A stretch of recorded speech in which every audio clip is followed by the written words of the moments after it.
दौसा में कूड़े को लेकर समस्या लगातार गहराती जा रही है। महामारी के बीच में ये कूड़ा मौत को दावत दे सकता है, क्योंकि एक तरफ पहले ही कोरोना से जिंदगी की नाव गौते खा रही है और ऐसे में बदलते मौसम और बरसात की दस्तक होने को है। इसी बीच वर्तमान में ये कूड़ा किसी बड़ी समस्या के फैलने का खतरा बना हुआ है, अगर प्रशासन समय रहते इसकी कोई सुध नहीं लेता तो। दरअसल आरोप है कि नगर परिषद के अधिकारियों की मिलीभगत से संवेदक गीले कचरे को ही तुलाई के लिए ले जाते हैं, जो कि नियमों के विरुद्ध है। साथ ही शहर में चल रहे धड़ल्ले से अवैध निर्माणों में मिट्टी, कचरा और पत्थर को सफाई संवेदक भरकर नगर परिषद के तुलाई कांटे पर कराकर नगर परिषद को दोहरा चूना लगाया जा रहा है, जिसमें एक तो अवैध निर्माण को नगर परिषद रोक नहीं पा रही, साथ ही उनका कचरा भी नगर परिषद के ट्रैक्टर उठा रहे हैं और उनका वजन का भाड़ा नगर परिषद को देना पड़ रहा है। इन सभी बातों को लेकर आज नगर परिषद के वार्ड पार्षद शाहनवाज मोहम्मद ने आवाज उठाई और खुले में चल रहे कचरा वाहनों को नगर परिषद में ले जाकर सफाई संवेदक को खूब खरी खोटी सुनाई। बड़ा दुर्भाग्य की बात है, देश के अंदर एक कोरोना महामारी बड़ी चरम सीमा पर है, आए दिन मौत हो रही है, लेकिन नगर परिषद के ठेकेदार द्वारा बड़ा गंभीर मामला सामने आया है। नगर निगम एक्ट के तहत प्रावधान दिया गया है कि जो कचरे का जो ट्रॉली जाती है, ये ऑटो ट्रिपर जाते हैं, उसको ढक के लेके जाए, लेकिन गंभीर लापरवाही है। ठेकेदार मनमाफी कर रखी है, ठेकेदार मनमाते मकानों को मलबा भर भर के उसको तुलवा रहे हैं और बड़ा घपला हो रहा है।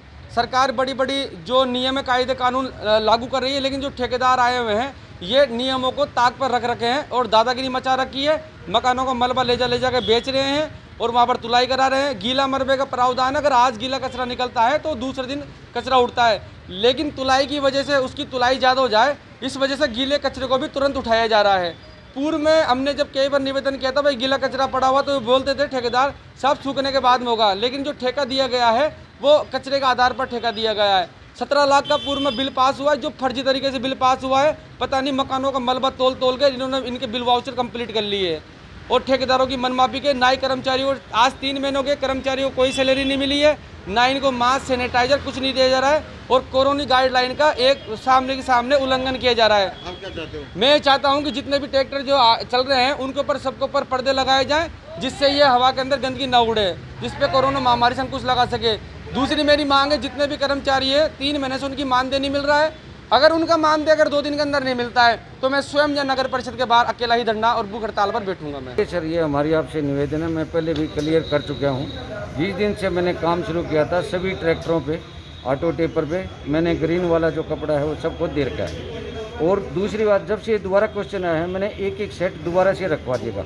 मैं मानता हूँ कि जो ये कपड़ा है ना गीले में होके फट जाता है, लेकिन मैंने दोबारा इमीडिएटली आपकी प्रेजेंस में 9 फिर मंगा के यहाँ रखवा दिए।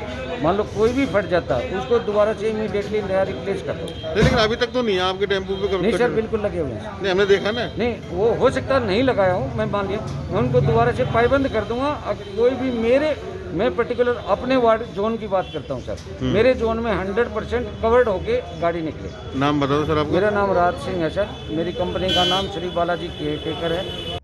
इस समस्या को उठाने के साथ ही पार्षद की ओर से चेतावनी दी गई है और कहा गया है कि अगर समय पर सफाई कर्मचारियों को वेतन और उनके लाभ नहीं दिए गए तो आगामी 1-2 दिन में नगर परिषद के आगे वो खुद धरना देने बैठेंगे और उनका हक दिलवा कर रहेंगे। ऐसा नगर परिषद में पहली बार नहीं हुआ है। पिछले 1 साल से गंदगी का दायरा बढ़ा है और वार्षिक बजट भी बढ़ा है, लेकिन फिर भी शहर में सफाई के नाम पर ढाक के 3 पात ही रहे हैं। वहीं सवाल ये भी उठता है कि आखिर इनका कौन जिम्मेदार है, क्योंकि 2 दिन पहले ही सभापति ममता चौधरी ने शहर के सौंदर्यीकरण की बात कही थी, लेकिन उन्हीं के आदेश को नगर परिषद पलीता लगा रहा है। सौंदर्यीकरण की बात कहां तक सत्य होगी ये तो आने वाला वक्त ही बताएगा। आखिर शहर को इस कचरे के ढेर से कब निजात मिलेगा। पंजाब केसरी टीवी के लिए दौसा से एचएन पांडे की रिपोर्ट।